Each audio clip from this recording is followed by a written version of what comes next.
নবী করিম সাল্লাল্লাহু আলাইহি সাল্লাম বলেছেন, সাহাবীদের সাথে একবার যাচ্ছিলেন উনি কোথাও, তো এক জায়গায় এরকম জটলা পেকে গেছে।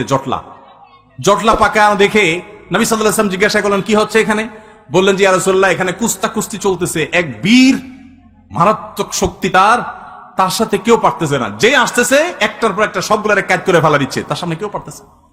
তখন নবী করিম সাল্লাল্লাহু আলাইহি সাল্লাম বলেছেন, তোমাদেরকে কি আমি বলে দিব এই লোকটার চাইতে বড় বীর কে? এ তো বাহাদুর খুব, এর চাইতে বড় বীর, এর চাইতে বড় শক্তিশালী মানুষটাকে জানো?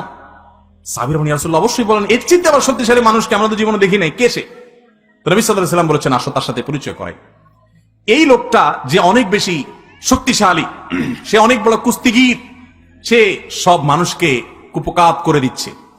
এর চাইতেও বেশি শক্তিশালী, এর চাইতেও বড় বীর, বড় বাহাদুর হলো সে, যার মাথা যখন চরম রাগান্বিত হয়, মাথা যখন রক্ত যখন লাল হয়ে গরম হয়ে যায়, মাথা যখন তার হট হয়ে যায়, এই গরম হওয়ার পর, রাগ ওঠার পর, চরম রাগের মধ্যেও যে নিজেকে ধরে রাখতে পারে, কন্ট্রোল করতে পারে, ডিলার মতো ছেড়ে দেয় না রাগ, যেখানে সেখানে যা তা করে পরে বেজ্জত হয় না, মুখ ছোট হয় না, নিজেকে যে নিয়ন্ত্রণ করতে পারে, এই লোকটা হলো এই কুস্তিগীর লোকদের চাইতে বড় বীর।